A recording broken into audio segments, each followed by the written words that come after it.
And good morning, everyone, and welcome to Small Biz Matters, the half-hour program where you work on your business rather than in it. My name is Alexi Boyd, your trusted host for another year, and I was looking at my Facebook page. Those little reminders popped up about my life. You know, when they remind you about things like your wedding anniversary. We won't talk about that. But they did remind me that the program has actually been running for over 2 years. So thank you very much to listeners for joining us on Small Biz Matters for all this time. We've had some fantastic guests on the show, which brings me around to today's guest. We're going to be speaking to Dr. Deborah Deering, who is the Northern Commissioner for the Greater Sydney Commission. It's a fantastic role, and I had a wonderful meeting with her yesterday talking about all great things that the Greater Sydney Commission is going to be doing.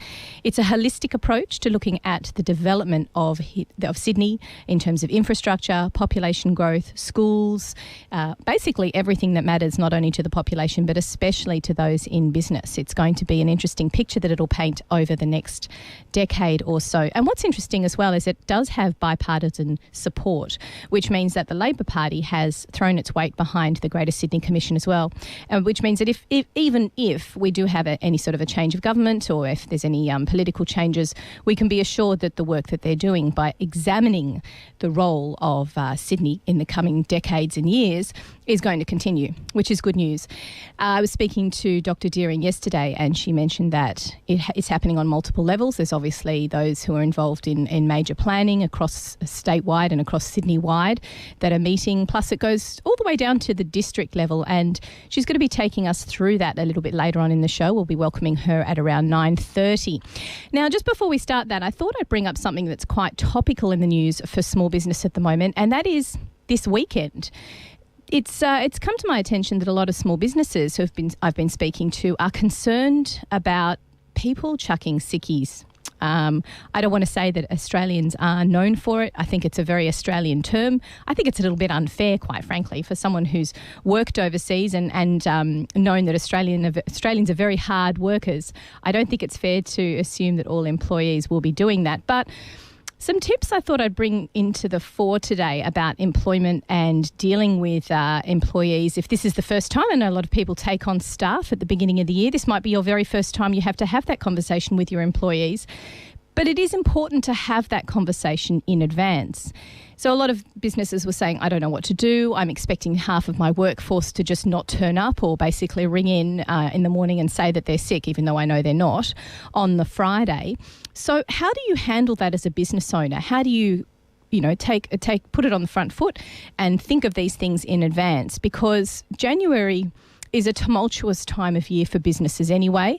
As I was hearing on the radio this morning, a lot of businesses actually fail in February because they're not planning ahead and forecasting that slump in January sales. And a lot of that slump is due to workers simply not being available or taking annual leave or the business closing for the choice of the employer. That will affect your cash flow. And I don't think enough businesses plan for that and recognise that January is going to be a slow month. If January is going to be a slow month across the board, then maybe sitting down with your employees November, December, having a staff meeting, put on some cake and some biscuits and say to them, what are you all planning to do? Do you want to take all of your annual leave in January? Do we want to seriously look at closing the business? Because if a lot of your businesses don't have a lot of activity, if your clients and your suppliers don't have a lot of activity at that time, perhaps you need to realistically look at the possibility of closing for a longer period of time than simply between Christmas and New Year. We take it as a given that everything closes between Christmas and New Year. I find it always a little bit frustrating that everybody races to the finish line and we're all working like crazy to get to this finish line, which is kind of self-imposed. We don't have to stop working, but we insist on doing it. And so we work ourselves into a frenzy to get to that point and then we're completely exhausted. That's another discussion. But I think the important discussion to have with your employees, particularly if you are a new employer, is what are they planning to do in January? And in situations like this, where we have a long weekend almost imposed on us, what are they planning to do for that long weekend? Because if you can plan ahead, You can plan ahead with cash flow. You can plan ahead with your jobs. You can plan ahead with your client development, even to a point where you can plan ahead with your marketing and your business development. There is no point in having a fantastic big launch of a new product or a new service at the beginning of January if you don't have the workers on board to deliver that promise throughout the January period. And maybe that's where a lot of businesses fail to meet that standard and not meeting up to their expectations that they've set in the past with their clients. I think a lot of businesses forget when they have employees coming on board that is one of your biggest expenses and your biggest stresses as a business as well, managing those employees, managing their hours, managing their timesheets and the time they're spending on the jobs and keeping that all together. If you don't have that happening, then perhaps January can be a time for forward planning as a business as a whole, rather than actually working on any work that's kind of non-existent because everybody else has closed down too. So have that discussion with your employees. Sit down with them maybe in November, December. Say, what are you planning to do? If you're all planning to go away overseas to visit family, then maybe I need to consider closing shop or focusing more on business development rather than any new initiatives in January. I just thought I'd share that with you because I have spoken to a number of businesses at the end of last year through the Christmas period. What are you planning to do? What do you think is going to be a major stress? With the idea that January long weekend was coming. Don't be afraid even at this late stage, it's only this weekend, to actually sit down and say to your employees, what are you planning to do? Are you actually going to come back and work on Friday? Is there any point in me coming to work myself? Maybe as a business owner, you could treat yourself and actually have a long weekend. Because if they are planning to do that, then they should do you the courtesy of obviously letting you know in advance. And having that open conversation with them is probably a good idea as well. I know the trades really suffer from that too, because they've got a younger workforce and there's this assumption that I'll just ring up on the day and say that I'm not there. But they don't know the impact that it's having on your business because you've never had that conversation with them. So think about opening the doors for that and thinking big picture and thinking next year, planning ahead. It comes to a little bit of cash flow forecasting as well. If you haven't been through that exercise, your accountant or your bookkeeper, it's a great starting point to start examining the last couple of years of information you have on your financials just to see if there's any pattern with your peaks and troughs. I know that accountants talk a lot about seasonality. Now, as a layman, my brain immediately, when you talk about seasonality, goes immediately to the seasons. Yeah, I'm not picking fruit. I don't have a Run a Beach shop, which is going to be really popular in January. That's not what the seasonality is about. Your seasonality could be around certain festivals, for example, or certain periods of time in the year because businesses are coming to the end of their budget and they're wanting to spend. Maybe their advertising dollars. You're involved in marketing and advertising. Perhaps they're getting to the end of their financials and they want to spend that money. So you need to examine the money coming in, the jobs coming in over a couple of years period, and then that helps you to look into the future. It helps you plan with employment, as I mentioned before, a very, very large expense for businesses. So consider all that when you are planning the employment side of things and the holiday side of things. Look at the bigger picture and say, right, well, this is obviously one of the points in my year when I'm looking in advance as a dip. I don't have a big month. Maybe you do have a big month. Maybe it's because of seasonality. You're involved in the summer season and you have a huge month. Well, you need to get yourself a workforce that's going to be available to you and examine how to employ people.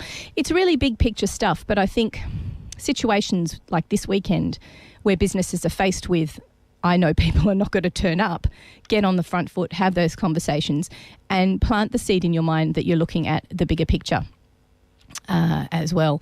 For those of you who don't have employees, and I've literally been speaking to thin air for the last 10 minutes, this might be a good time after the long weekend to start considering taking on employees. I encourage everybody as well to really look at the employee versus contractor tool on the ATO website when you're thinking about taxation law and employment law, whether or not someone should be considered an employee for taxation purposes.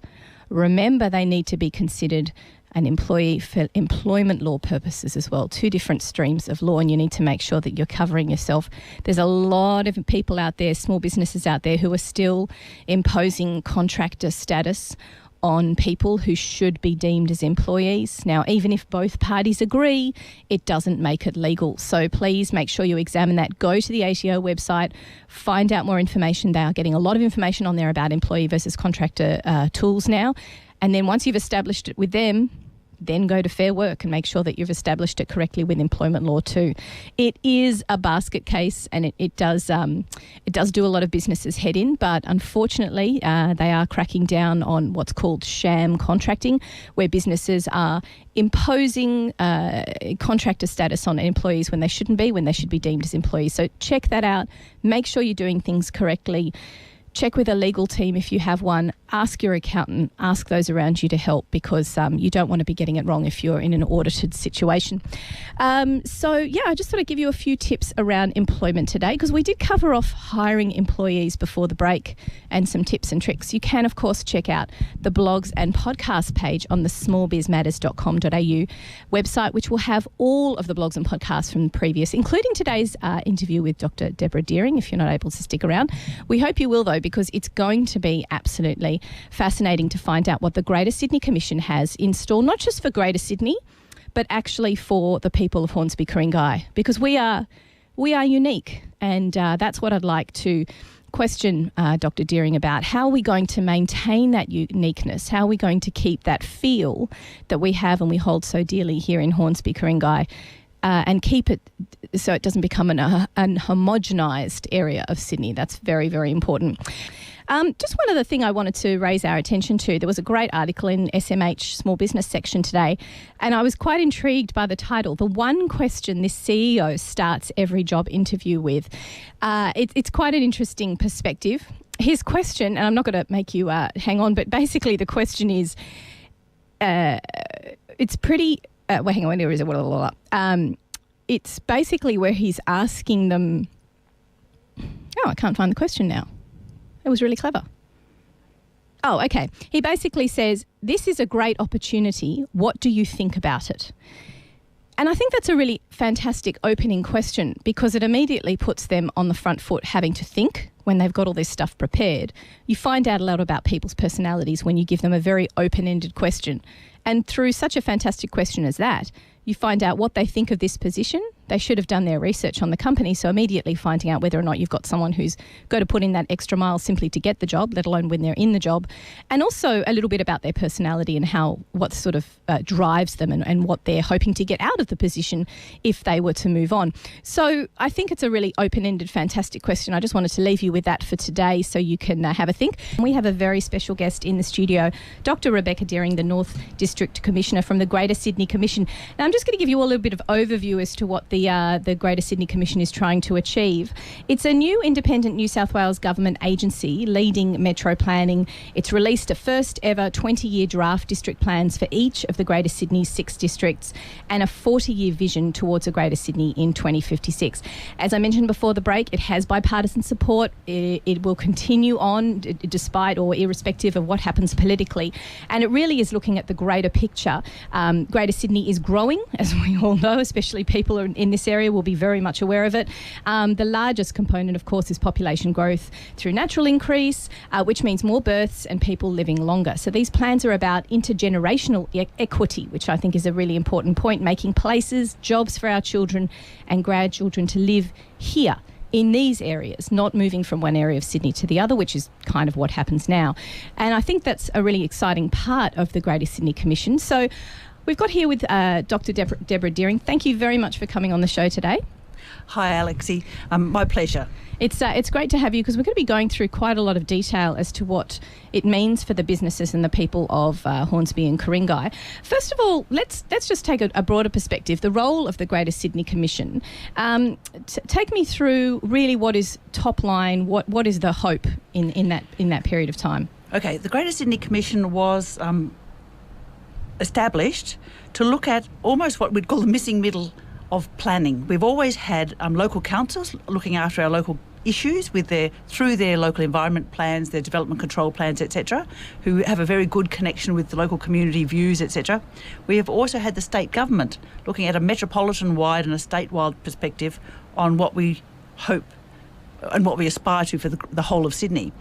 What we haven't had in the past is a district view, because Sydney isn't just a collection of local governments, and nor is it just one whole homogenous state. We are now looking at how do local councils who have some commonalities, some shared issues, such as the North District, what does it mean for a whole district in terms of establishing a vision for a future? And when I say a whole district, I'm not meaning the whole district is the same, but it is actually a mosaic of places. And how do we reflect that in our planning strategies going forward? Now, the North District, I'm not sure if you've already said this to your listeners, comprises a number of local council areas. It runs from Sydney Harbour up to Hornsby, and it extends from the ocean into the western boundary of Hornsby Council and also Ryde. So it's a large area. It has a large number of councils. They all have quite differing view, but there's one commonality for this district, and everyone loves living here. Over the last year, I have been speaking with a lot of councils and councillors and community members, and the level of passion about the beauty of the district, the variety, the sensitivity of the environment is absolutely uppermost in everyone's minds. And you yourself, you're a Northern District local, aren't you? You've grown up in the area? Didn't grow up in the area. I grew up in Adelaide and Melbourne. Oh. But I have lived here for the last 35 years. Yes. And it's my chosen destination. It's most of our chosen destinations as well, I have to say. And we were talking a little bit about this. You're speaking a little bit there about the passion of the people who live here. And I do believe that there is a real passion and a sensitivity to holding on to what we are proud of. The thing is, I'm not sure if we can really pinpoint that. I feel as though there is something that makes it unique here. Is it the green? Is it the environment? Is it being so close to the national parks? Is it not being overcrowded and intensely, fiercely competitive like I would say some other parts of Sydney are? But I always find it difficult to describe what it is that I feel passionate about living in the Hornsby area and the Upper North Shore. Do you see? Can you pinpoint that? Is it one of the plans, or is it just going to be part of the Greater Sydney Commission, is to try and find those elements of each district that make it unique? What we did when we started looking at the vision for the district, and we've published that in a draft district plan, which was released last November, was to look at all of the work that councils have been doing with their communities to date. They have a community strategic plan which they've prepared over a period of years, and they have been talking and they know their communities better than anyone else. And so that was our starting point for looking at what is the vision for this district, what is it that makes a place special. And from that, I think what's fairly clear is the diversity. And whilst you've said Hornsby is actually very bushy and green and open space, there are other parts of the North District which are quite different. For example, Kirribilli, for example, Manly, they all have entirely different attributes.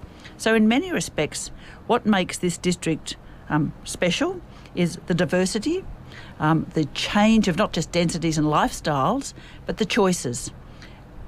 Also on top of that, we have a keen interest to look at what makes places nice places to live.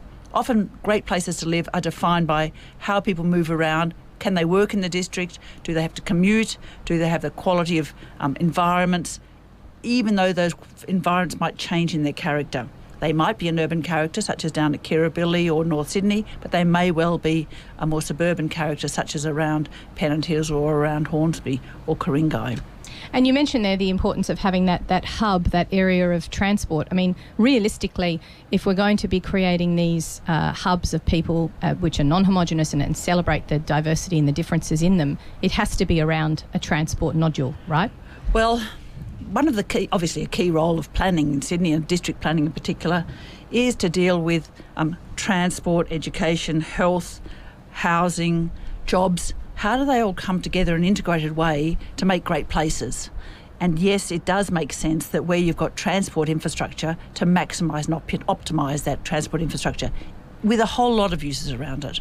So it should be the location of jobs, it should be location for housing opportunities, it should be location for hospitals. Transport needs to be a key consideration in all the decisions that we make.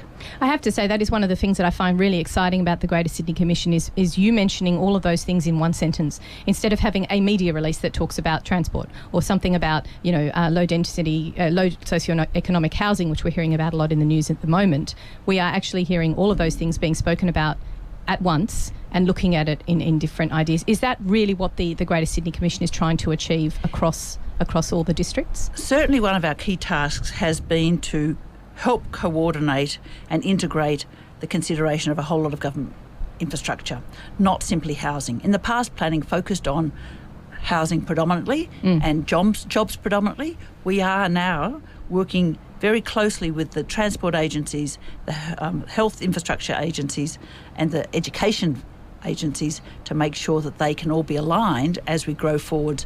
And for Sydney's future, it's important that infrastructure is there when new housing is provided. If we take it to a more of a local level, would you consider looking at the Northern District that Hornsby would be one of those naturally occurring hubs because of the ability for, transport and the fact that we've got great schools, we've got the hospital here? Is that sort of a logical place? Absolutely. And Hornsby has great transport connections, not only to the Central Coast, but also straight into Chatswood and the CBD.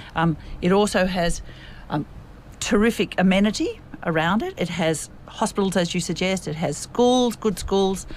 It is a place which actually is well suited to improving opportunities going forwards. Because we do have quite a major change going on, as I'm sure you're aware of, with all of the medium density housing that's happening up the Pacific Highway, which has been moving up the Pacific Highway for many years, which is starting to impact on us. And I think one of the things that a lot of the concerns that the residents have is putting all the puzzle pieces together, is considering the transport and the education side of things and the health all growing with this massive influx of population as well. Not only that, in fact, I'll actually contradict you a little bit in terms of the influx of population, because influx of population is often coming from our own families and our own communities. We are, if you walk around some of the suburban centres in Sydney, and particularly in this district, there are a lot of babies in strollers, not just one baby in a stroller. Often someone will be walking around with two babies in strollers or even more. We have a big growth of population from local communities. We do have people moving here from regional parts of New South Wales and from interstate. I'm actually a migrant to Sydney. So when we talk about our communities, they aren't necessarily coming from overseas, but they are the people that our families. So it's a natural population growth that we're trying to meet the demands of. That's correct. Interesting. And that's not going to stop. In fact, there's a rate of population growth that has been mapped over decades, and it was generally around about 1.5% per annum. That's currently what we're experiencing still.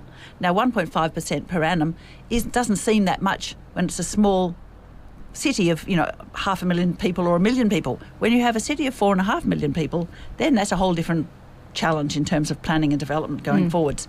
And what we want to deliver as the Greater Sydney Commission is to ensure that as we manage that growth, we are in fact not creating places which are second best, but are great places. We know that Sydney is a fabulous city. We know that our district has some fabulous places in it.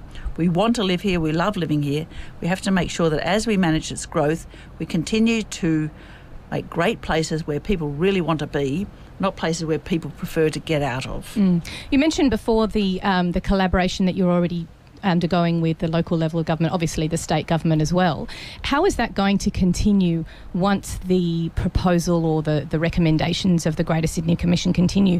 Is it a plan for the Commission to continue for decades and it continues to make recommendations, or has it got a finality to it and then it's off to local councils and state government again to implement? No, we do anticipate an ongoing role for the Greater Sydney Commission. Development isn't going to stop. As I just mentioned a second ago, Sydney has always grown at a certain rate of population growth, and a lot of that's natural growth.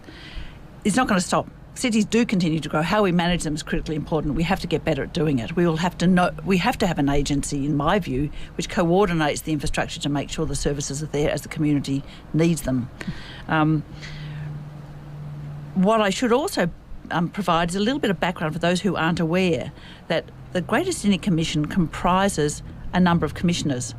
We have Lucy Turnbull as the Chief Commissioner, but we also have 3 expert commissioners, one whose focus is on sustainability.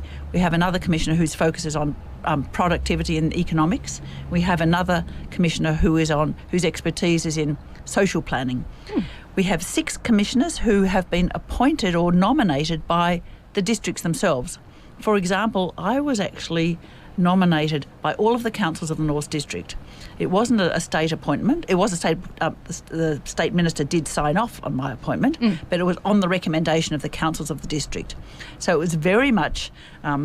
We are, as a commission, a layer between state government and local government, and aim to actually reconcile the views and objectives of both of those levels of government.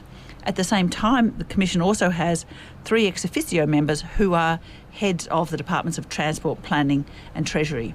So it is genuinely a liaison between state and local, and we do anticipate that being an important role going forwards. And just before you came on air, I was mentioning to everyone the different levels of consultation. Obviously, before you were saying you talked to councils as the Commissioner was starting to grow, but now you consult at the state level with the ministers in those departments, and then that trickles down to district commissions. Could you just explain that hierarchy, if you will, of all the different commissions, not commissions, but the different sections that are meeting together and making these plans?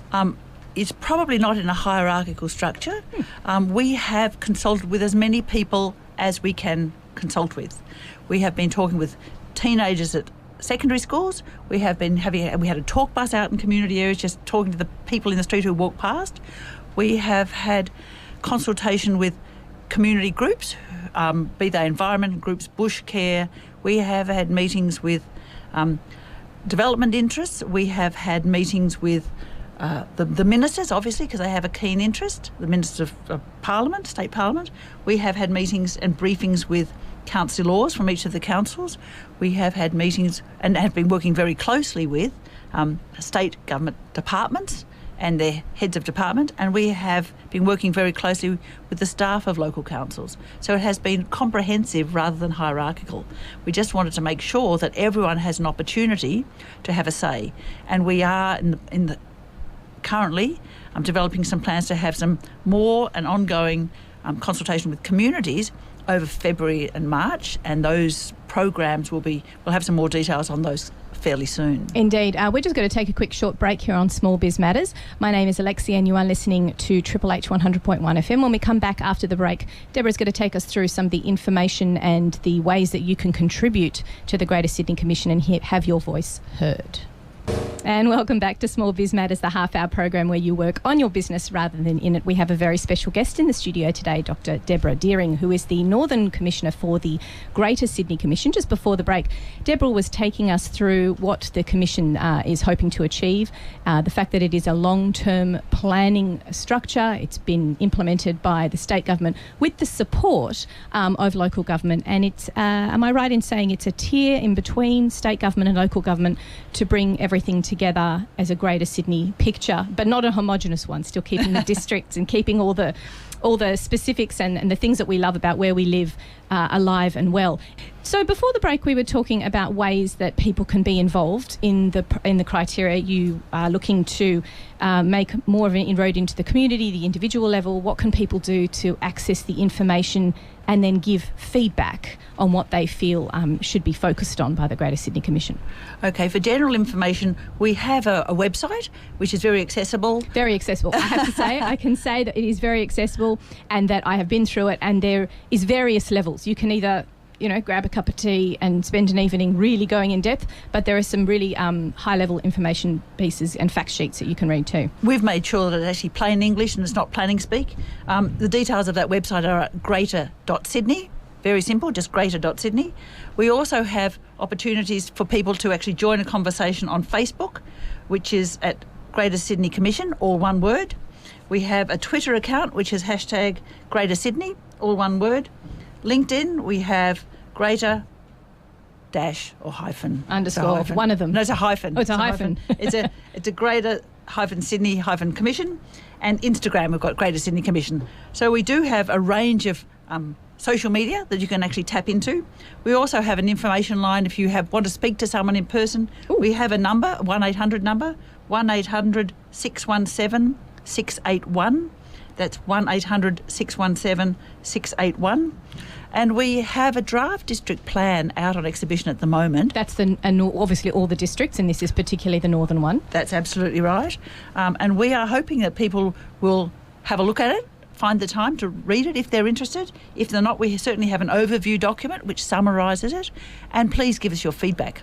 We've gone out with a document which is intended to draw comment. It's not intended to be a final proposal, but it's very much saying this is what we've garnered in terms of these are our aspirations as we see them. These are the aspirations that we understand to be your aspirations as communities.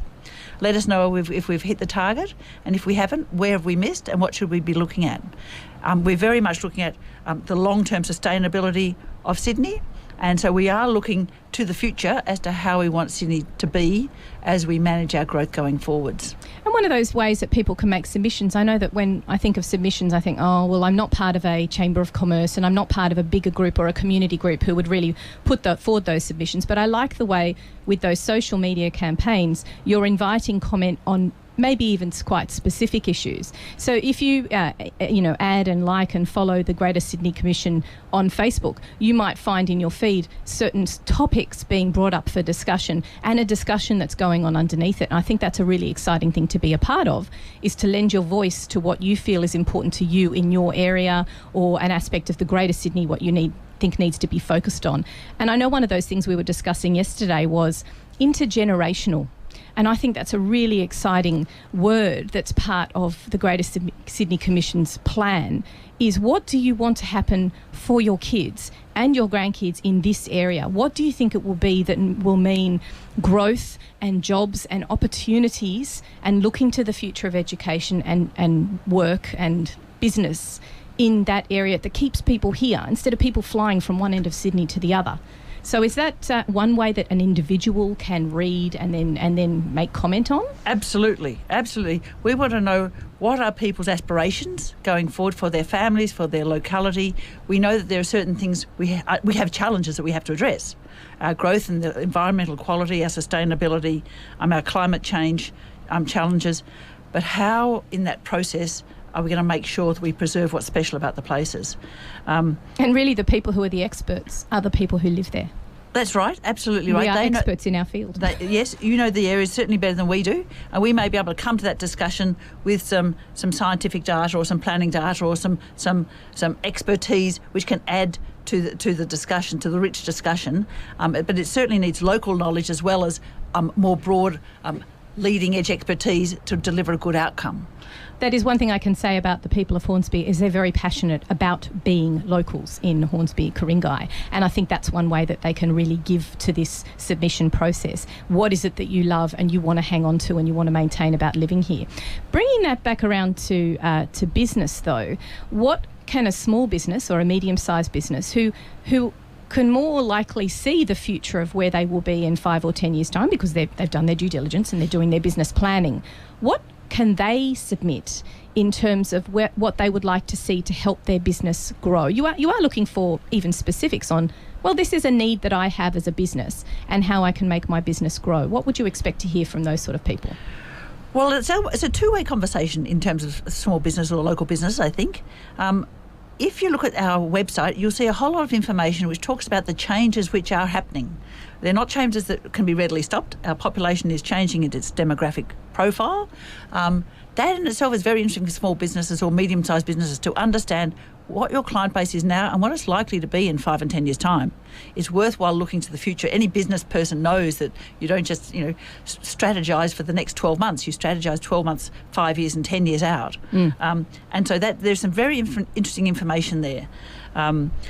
We've also been talking about the Greater Sydney, certainly not just this district, Sydney generally, but very intensely this district, is the challenge of transport and moving around the district. Traffic congestion is a real challenge for the North District, and we are looking at how do we grow local jobs so you don't have to travel a long distance? How do you have local jobs? How do you have goods and services within a 30-minute radius of home? That would actually be a great outcome if we could actually deliver that. It's a benchmark that we've set, and we will measure our progress against meeting that objective. But in doing so, what does that mean for small businesses? Well, what are the facilities that you need close by? As you grow, can you still stay in the area? Do you need meeting facilities for business to be able to talk one to another? And what small businesses, small and medium-sized businesses need varies depending on which part of Sydney they live in. For example, the small businesses that operate around the inner west, for example, they have quite different needs than Hornsby or Ku-ring-gai. Inner west, they don't have much space at home. They might have a little business that starts working off the kitchen table, but soon they actually need a room or a slightly larger room or a few rooms. In the inner west, often they don't have those rooms in their houses. So you'll have collective workplaces booming or doing very well in the inner west, where it might be a slightly different challenge in Hornsby, Ku-ring-gai, where someone might start working from the kitchen table and then they take over the first bedroom and then they might take over the second bedroom as the kids leave. So it's a different context. And so when we talk about small business needs, one important thing is not to generalise and assume that one size fits all in workplace hubs. Workplace hubs in the inner west are quite different than what might be a workplace hub in Hornsby, Ku-ring-gai. Here it might be more about communication, regular meetings, connecting. A lot of people already have adequate space at home. They're quite happy to work from home because there are tax incentives or tax benefits in doing so. So it's a matter of your businesses, your small businesses, letting us know what do they need in order to be productive and successful going forwards. Into the future as well. And again, I like that intergenerational thought process is you're starting to take on younger staff. You'd like to use younger staff from people who live locally. How do you draw in those people? And I think a lot, speaking to businesses in the local area for the last couple of years, one thing that people are screaming out for is the opportunity to collaborate, to meet, to find people who are like-minded and work together on projects or work together to bring in bigger clients. Because I guess, in a way, all of their businesses are slightly more separated out than a more densely populated part of Sydney. Can I say, I mentioned before that when we were consulting amongst communities and various interested parties, we spoke with secondary school students. They were geography classes, and we asked the teenagers what did they want, because they are the future generation. In 5-10 years' time, they will be the families that are setting up small business and doing the sorts of things that we're talking about now, and their goals aren't necessarily the same as their parents' goals. A lot of the issues that they raised was about getting sufficient work experience. What are the local work opportunities? And they said, look, they don't need or they don't want to actually commute to get work experience. What can they do locally? So maybe there's an opportunity for small and medium-sized businesses here to broaden their thought process and say, how can I actually help some of these kids who might be in year 10 or 11 now get some experience so that in a few years' time they might want to stay in the district. They can help me and they will learn from my business, even though it may not be large. It would be a two-way benefit potentially. So speaking to the community groups and those individuals, you find out that that's a need. Yeah. And so that trickles down to recommendations in the forward planning. Then what? I've got to say, that's not that level of detail we don't get into in the district plans. The district plans are really district-wide. But these were some of the comments that came out of the consultation, because communities and individuals often look at exactly the detail that impacts them immediately. But it's a very rich source of information about a locality, and it helps create a picture of what the challenges are and what the potential solutions may be. And we need to be cognizant of that as well. So that's really when you're talking about submissions from individuals or businesses, obviously people can be one hat or the other, as we all are with small businesses. You're looking for them to say, looking into the future, these are my needs, this is what I can foresee is going to be problematic. How can, maybe some suggestions about how this can be fixed in either local or state level, plus integrating with all the infrastructure and everything else that comes with it. It's a big job. Absolutely. And because we're at a district level, how do the needs and ambitions of a small business in Hornsby relate to those in Ku-ring-gai and relate to those in North Sydney or Macquarie Park or elsewhere? So it is about, at a district level, how does what is happening in Hornsby relate to what's happening in its neighbouring areas? Fantastic. So just to remind everyone, they can obviously connect, find out, either they can read the plan in detail, or they can look at some spotlight and more information and make submissions, or even just make comments there's a Facebook page, a Facebook discussion page. There is a LinkedIn discussion page. There's some opportunities on the website to there's a phone number. Could you tell us that phone number again? The phone number is 1800 617 681. And of course the website, which is greater.sydney. Excellent. And I can tell you from having had a look at it over the last week, it is a really fantastic, either detailed or very high-level, interesting information without being too bogged down in detail as well. You have the two options. And please join us in the conversation and make submissions if you please can spare the time. Look, thank you very much for coming on Small Biz Matters today, Dr. Deering. It's been wonderful talking to you. Exciting. I'm excited about the future of Sydney and the Northern District and for the people and businesses of Hornsby, Ku-ring-gai. Thank you very much, Alexi. You've been listening to Small Biz Matters. My name is Alexi Boyd. I'll catch you all next week. You're listening to Triple H 100.1 FM.